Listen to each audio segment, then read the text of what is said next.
सुनिए, एकम ब्रह्मा, पहली चीज क्या है? एक ही ब्रह्मा की पूजा करो, वही ब्रह्मांड का रचयिता और रचनाकार है, दूसरा नहीं, बिल्कुल नहीं, कतई नहीं, हरगिज नहीं, जरा सा भी नहीं।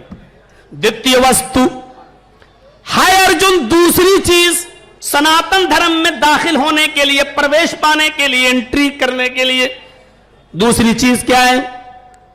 साष्टांग कर्तव्य। ईश्वर के सामने साष्टांग करो। साष्टांग, साष्टांग क्या होता है?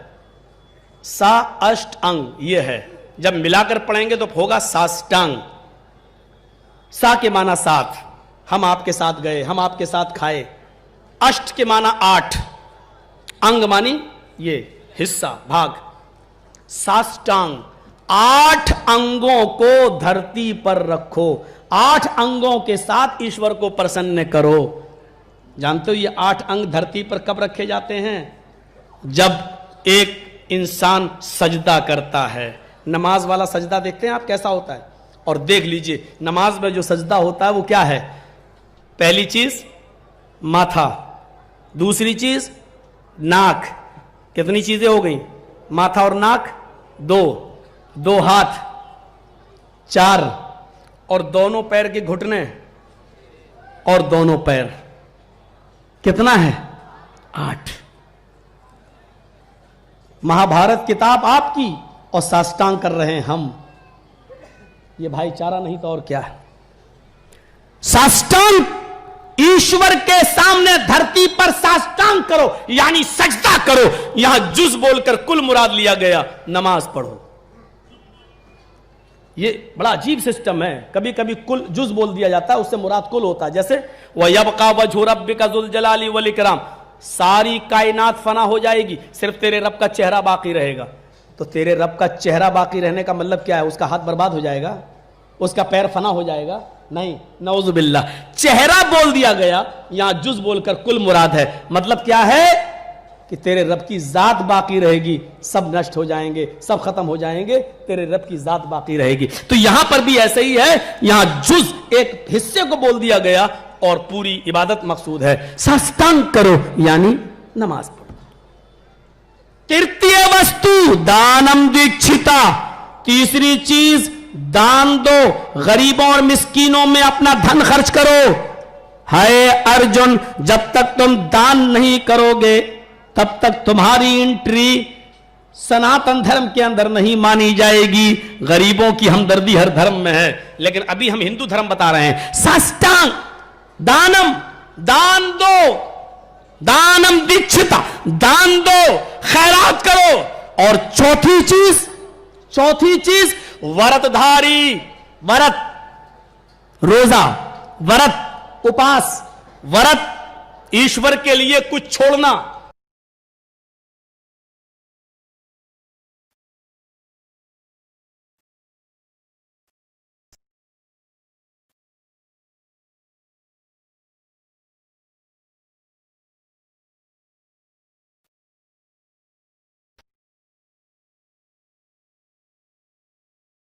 सारी चीजों को आपको एक मखसूस वक्त, एक महदूद वक्त के लिए छोड़ना है।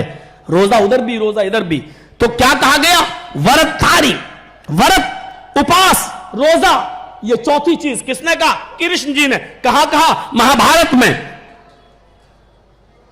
आइए, और 5वीं चीज, हाय अर्जुन, तीर्थ यात्रा कर्तव्य। किसी पवित्र शहर की तरफ तीर्थ यात्रा कर लो, अपना शहर छोड़कर किसी पवित्र शहर चले जाओ। गंगा जलेश्वर भवती, लेकिन शर्त यह है कि उस पवित्र शहर के अंदर गंगा होनी चाहिए, गंगा जमुना, गंगा होनी चाहिए। स्नानम कर्तव्य, उस गंगा के अंदर स्नान करो, डुबकी लगाओ। पापम नाशम, तुम्हारे पाप नाश हो जाएंगे, तुम्हारे पाप मिट जाएंगे। किसने कहा? कृष्ण जी ने। ये 5 काम जब तक तुम नहीं करोगे, सनातन धर्म में तुम्हारी एंट्री नहीं होगी। मुहम्मदुर रसूलुल्लाह सल्लल्लाहु अलैहि वसल्लम ने भी यही 5 काम बताए हैं इस्लाम में एंट्री के, यही 5 काम मोहम्मद रसूलुल्लाह बताते हैं। बुनियल इस्लाम वाला खमसिन, इस्लाम की बुनियाद, सनातन धर्म की बुनियाद 5 वस्तुओं पर, 5 चीजों पर रखी गई है। 5 पिलर्स ऑफ इस्लाम, इस्लाम के ये 5 खंबे हैं, ये 5 बुनियादें हैं इस्लाम की। इकामुस, पहली चीज क्या कहा? पहली चीज क्या है? कलमा। पहली चीज क्या है? इस बात की गवाही दो, अशहदु अल्ला इलाहा इल्लल्लाह व अन्ना मुहम्मदर रसूलुल्लाह। शहादत अल्ला इलाहा इल्लल्लाह व अन्ना मुहम्मदर रसूलुल्लाह। इस बात की गवाही दो कि ईश्वर के अतिरिक्त कोई पूजा योग्य नहीं है। एकम ब्रह्मा द्वितीय नास्ते, पहली चीज कृष्ण जी कह रहे हैं एक ही ब्रह्मा, दूसरा नहीं। मोहम्मद रसूलुल्लाह भी फरमा रहे हैं इस बात की गवाही दो कि अल्लाह के अलावा कोई माबूद नहीं है, कोई पूजा योग्य नहीं है। दूसरी चीज कृष्ण जी कहते साष्टांग करो, 8 अंगों को जमीन पर रखो, यानी सजदा करो। यहां दूसरी चीज मोहम्मद रसूलुल्लाह फरमाते हैं व इकामुस्सलाह, नमाज कायम करो, नमाज पढ़ो। तीसरी चीज कृष्ण जी कहते हैं दानम दीक्षित, दान दो।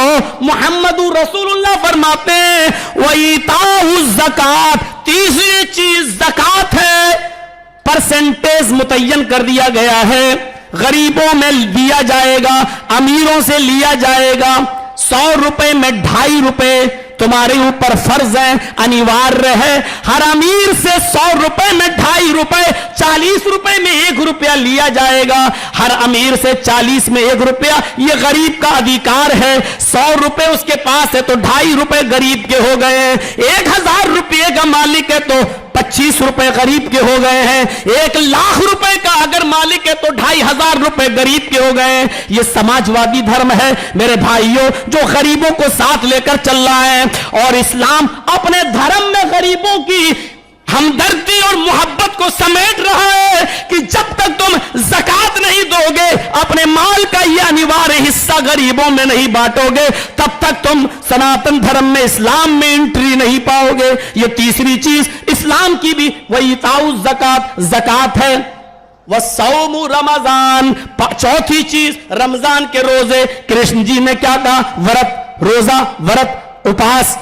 मोहम्मद रसूलुल्लाह फरमाते हैं सौम रमजान, रमजान के पूरे महीने के रोजे। 5वीं चीज थोड़ी सी डिफरेंट, लेकिन चीज एक ही है, किसी पवित्र शहर की तरफ तीर्थ यात्रा करो।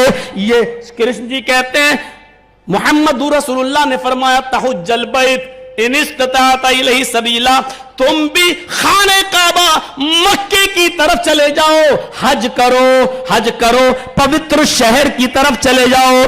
पवित्र शहर से मुराद मक्का। अच्छा, गंगा जलेश भवती, जहां गंगा का पवित्र जल मौजूद हो, उधर भी जमजम का पाक पवित्र पानी मौजूद है। हिंदू गंगा जल लेकर आ रहा है और मुसलमान जमजम लेकर आ रहा है। अब जुमले समझने के लिए वो समझ लो तो भाईचारा बढ़ जाए। वो क्या है? स्नानम कर्तव्य, स्नान करो तुम्हारे पाप मिट जाएंगे। स्नान करने से पाप नहीं मिटते हैं। हम किसी को कत्ल करके आए, गंगा में स्नान करने, कत्ल का पाप धुल जाएगा? नहीं, सजा मिलेगी। और अगर पाप धुलते होते गंगा में स्नान करने से, तो थोड़ी सी हमें इजाजत दीजिएगा, बुरा मत मानिएगा। फिल्मी दुनिया के किसी डायरेक्टर ने यह गाना बनाया था ना, याद है? राम तेरी गंगा मैली हो गई, पापियों के पाप धोते धोते। क्यों कहा? क्यों ये जुमले कहे? और इस जुमलों पर केस क्यों नहीं बना फिल्मी दुनिया के डायरेक्टर पर? उसने तो राम की गंगा को गंदा कह दिया था। क्यों? क्योंकि इसके अंदर सच्चाई थी। पापियों ने इतना गुस्ल, इतना स्नान किया कि पूरी गंगा मैली हो गई। अब जो नहाएगा उसके पाप मिटेंगे नहीं, पापियों की चढ़ेंगे और उनके ऊपर। यह मतलब नहीं है कि उसमें स्नान करने से पाप मिट जाएंगे, बल्कि मुराद यह है उस शहर में चले जाओ जहां गंगा का पवित्र जल मौजूद हो, उसमें दाखिल हो जाओ। स्नान करने का मतलब, डुबकी लगाने का मतलब उस शहर में घुस जाओ और अपने आप को सरेंडर कर दो। किसके सामने? ईश्वर के, अल्लाह के सामने। जैसे एक मुसलमान हज करने के लिए मक्के में जाता है तो मक्के में नहीं, डुबकी कहां लगाता है? अरफात के मैदान में। डुबकी कहां लगाता है? दाखिल कहां होता है? 9 तारीख को अरफात के मैदान में। अपने आप को सरेंडर कहां करता है? अरफात के मैदान में। और सरेंडर के अल्फाज, शब्द देखो, लब्बैक लब्बैक अल्लाहुम्मा लब्बैक ला शरीक लक लब्बैक इन्नल हम्दा वन निअमत लक वल मुल्क ला शरीक लक। आय अल्लाह, मैं हाजिर हूं। देखिए, जैसे कोई मुजरिम कोर्ट में आता है, मैं सरेंडर कर रहा हूं अपने आप को, लो मुझे जेल दे दो और सुधरने का चांस एक दे दो। कोर्ट ने भी कह दिया, अगर उसने अपने आप को सरेंडर कर दिया तो हम उसको सुधरने का एक चांस देंगे, अभी गोली से वरना गोली मारने का आदेश दे दिया जाएगा। एक भागा हुआ पापी, एक भागा हुआ मुजरिम कोर्ट में आता है और अपने आप को सरेंडर कर देता है। कोर्ट उसको 2-4 महीने की सजा देके एक सुधरने का चांस, एक उसको चांस देती है। यही हाल है। आय अल्लाह, मैं इंडिया से पाप की गठरी लेकर आया हूं। आय अल्लाह, मैं पाकिस्तान से पाप की गठरी लेकर आया हूं। आय अल्लाह, मैं ईरान से पाप की गठरी लेकर आया हूं। आय अल्लाह, मैं अमेरिका से गुनाह का लाद कर लाया हूं। आय अल्लाह, मैं यूके से, इंग्लैंड से गुनाहों का बोझ लाद कर लाया हूं। आय अल्लाह, मैंने तेरे घर में आकर स्नान किया, तेरे घर में हम घुस गए। आय अल्लाह, अरफात के मैदान में हम आ गए, हमने अपने आप को तेरे सामने सरेंडर कर दिया। लब्बैक में हाजिर हूं, लब्बैक में हाजिर हूं, ला शरीक लक, तेरा कोई शरीक और साथी नहीं है। हम जाएं तो कहां जाएं? तेरे अलावा कोई है ही नहीं पावरफुल, तेरे अलावा कोई है ही नहीं कादिर मुतलक, तेरे अलावा कोई है ही नहीं, कोई है ही नहीं कि हमारे पाप वो क्षमा कर सके, माफ कर सके। हम तो तेरे दरबार में आए हैं, हाय ईश्वर हमको क्षमा कर दे।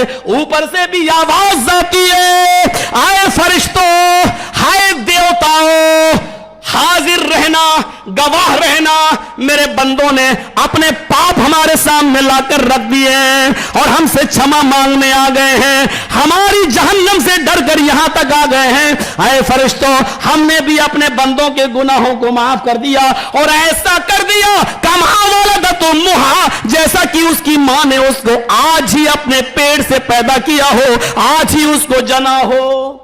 पवित्र शहर की तरफ तीर्थ यात्रा आप भी करते हैं, पवित्र शहर की तरफ हम भी कर रहे हैं। आपके यहां यह कहा गया, सनातन धर्म में 5 चीजें जब तक आप कर नहीं लोगे एंट्री नहीं पाओगे। हमारे यहां उसी को यह कहा गया, इस्लाम, ये भाईचारा। ये तो कोई भी धर्म किसी को लड़ाया नहीं है। आप हिंदू धर्म को मैं सामने रखिए, इस्लाम को भी। कहीं कोई बात आ रही है? कहीं आ रही है कि कहीं मुसलमान नमाज पढ़े तो उसको मत पढ़ने दो? कहीं आ रहा है कहीं हिंदू पूजा करे तो उसको मत करने दो? कहीं कोई बात नहीं आ रही है। ये तो